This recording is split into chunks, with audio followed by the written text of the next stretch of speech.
Super. Right. Hi, guys. Nice to see you here. We're talking this week about standard work and the human brain. So why it works for some and doesn't for others. And as you can imagine, with Levent's experience in Toyota, we've got some, pretty grounded experience and ways to talk about this. So let's start. He says. Change there, slide does change. Great stuff. So I want to probably speak a bit less today and let Levent do a bit more, because you've got much better experience from Toyota, as I just said, than I have. But just frame the whole thing quickly, and then I'll hand over to you, mate.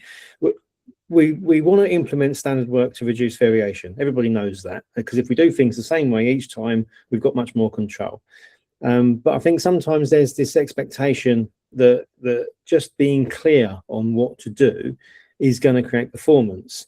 But because everybody that we're being clear with has got a brain, those reactions can vary dramatically, and some of the psychology cuts in. And that's really what we want to try and unpack a little bit today, is why does it work for some people and not for others? What's really going on, and what can we do to improve it? So over to you, mate. I'll let you pick up from there. No worries, Sean. Oh, you're on mute, Levent. Sorry. The brain scans for safety and threat continuously. This is what we know from neuroscience. And structure can signal safety. So we tend to feel safer in well-established structures. But at the same time, there's a contradiction. It can signal loss of autonomy as well. So before neuroscience, we already knew, thanks to philosophy, that human is not designed for standard work. We don't like standards. For some time, yes, we feel the safety of it, but after certain times, we look for new things, new targets, and we run after them. So we tend to leave standards as quick as possible. And with the recent neuroscience, we know why it happens, because our brain is working like that.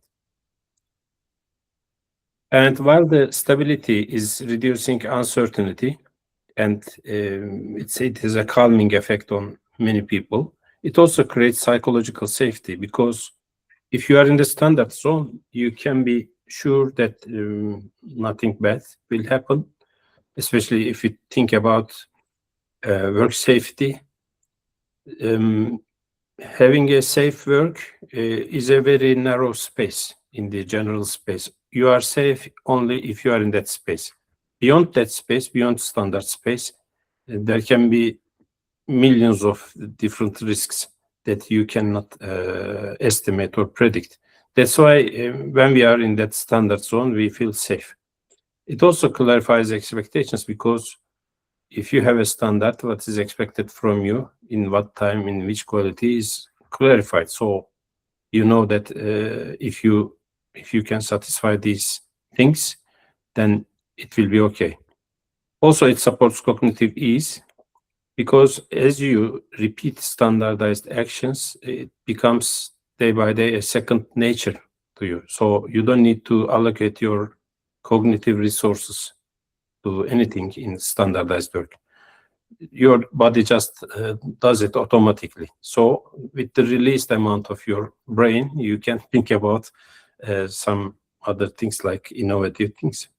Yeah, and I know when Shingo wrote a letter to Lillian Gilbreth, he mentioned this, and he talks about it in terms of trying to create that space. But we were talking about it earlier, weren't we, mate, about the analogies. How can you think, because the standard methods of doing things can also be sort of linked to law, and those kind of things. And we thought about driving, didn't we? And if we think of the driving analogy, we all abide by the laws of the roads, more or less. And if we all do that, it works okay, right? And we avoid accidents.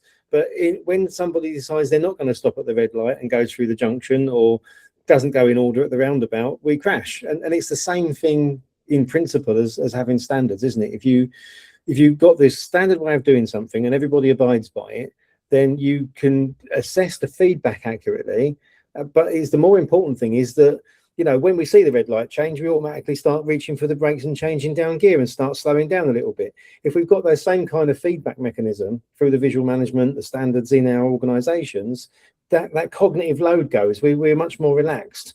And for anyone like Hendrik who's on the call that's been through BTFA knows that changes the way the glucose energy can feed the different parts of the brain. Then we become more collaborative, more able to problem solve and innovate, and less defensive and protective of ourselves. So, you know, it starts to have this really big cultural impact to have systems, standards in place that everybody understands. But that's the key, right? Is everybody understand it? Because if we go to the next slide, he says, hopefully, this is the counterintuitive bit, right? You'd think that if it's all clear and understood and done, everybody feels better, but that's not always the case, is it, mate? What's going on there? Yes, you may have the same standard in two teams, and one team may take it very positively, whereas the other team may be resisting. And it is very normal, and we will talk about why it is normal. And the second team may naturally perceive it as loss of autonomy, because any standard is a kind of limitation on human freedom, right? Which is something our brains don't like at all. Secondly, a fear of evaluation or punishment. So if you are bound with the borders of the standard, there is a risk.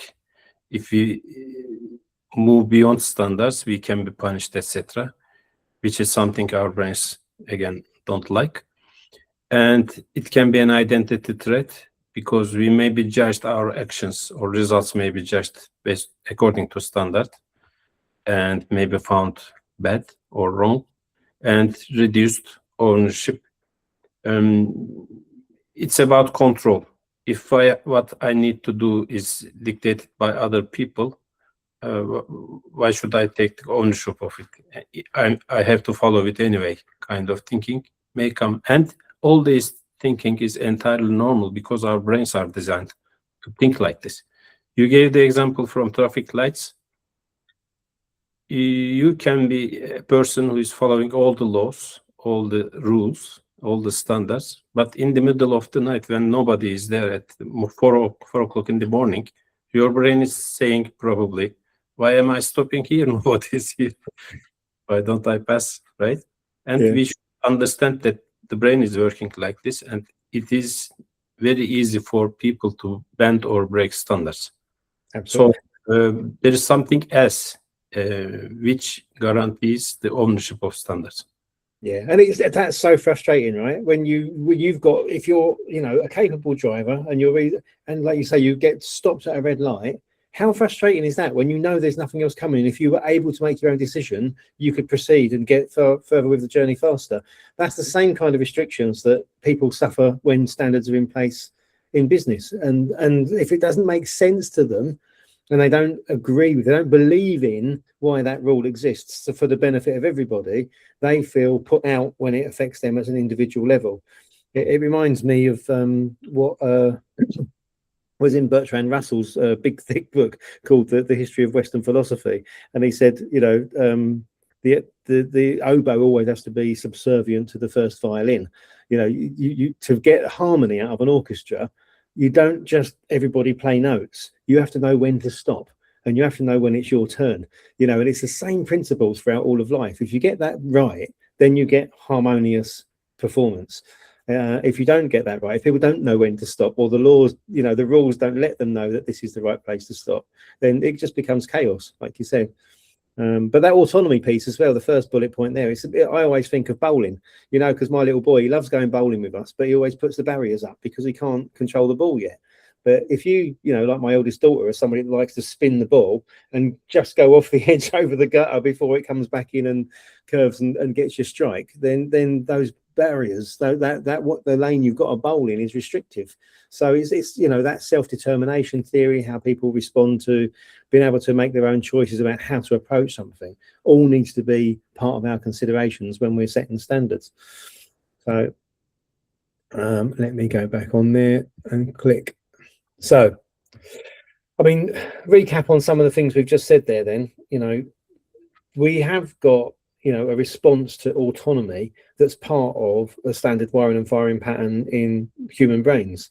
And the thing is, if we have got that capacity to, because the brain's a prediction machine, we've got to know that trying to achieve that end result, going towards something that we've determined to be good for ourselves, whether it's getting a strike or driving a car to a destination or doing a process in a business, if we feel that we've got that autonomy, then it changes the chemical profile in the brain. The dopamine levels go up, and that's what sits behind motivation. So we talk about discretionary effort and intrinsic motivation. What we need to talk about or understand is the neurochemical construct behind that. And if we realize what stimulus people get from these things we try and do in business, like standardize a process, then we can understand how and why that sometimes activates that motivation network and sometimes represses it. Because if we do perceive the introduction of a standard as imposed control, that's the psychological bit we don't respond to very well, because it basically activates that threat response.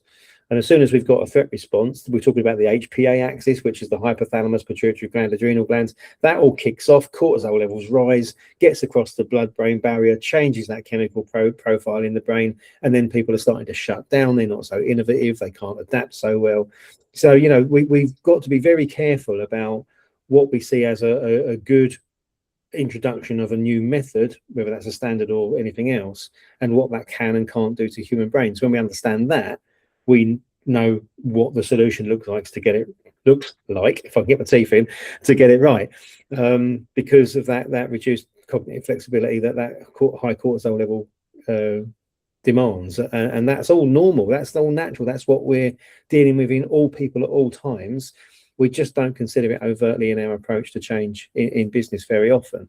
But that doesn't mean to say all is lost, right? There's a solution to this. And if you get this bit right, then standards do become a very positive thing for everyone, don't they, Levent? I mean, can you talk to this slide?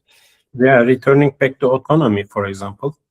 I think the way it is perceived depends on how the standards are introduced. For example, if you introduce a standard and push me to do it, and if I have no right to upgrade it, change it, improve it, right, then I perceive it 100% as imposed control. I cannot move even if it is needed. I will give you an example. My daughter was in high school in South Africa, and in the dormitory they were locking the doors in the night to hinder people going out in the middle of the night. But what happens if there is a fire inside, right? So if you are under such conditions, you feel controlled, and it's imposed control. You feel loss of autonomy because in case of urgency, you cannot do anything else, etc.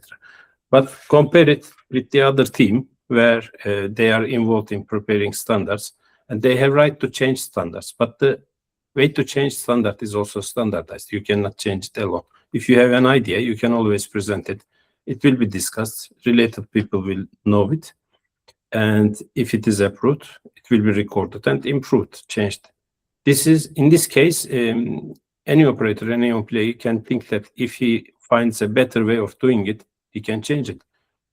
This is giving them basically freedom instead of limiting their freedom. Yeah, it's that inclusion piece that's the critical bit, isn't it? Because brains need to be able to map where they're going and why they're going there. And if they can do that, there's purpose, there's reason, there's rationale to it that the individual brain can make sense of, then they're going to be able to accept what's being done. If it's imposed control, if it's something that comes from somebody else and they're just expected to follow the rules, it triggers that kind of response, doesn't it? So at this page, if I believe that I can change it, if I find a better way of doing it, then why not? I will believe and I will feel and act accordingly. So if more and more people believe in it, their actions will be similar, which is nothing but creation of pulling in the same direction, a strong culture, if you like. And that's where, I think I saw it at Johnson Controls up in Telford.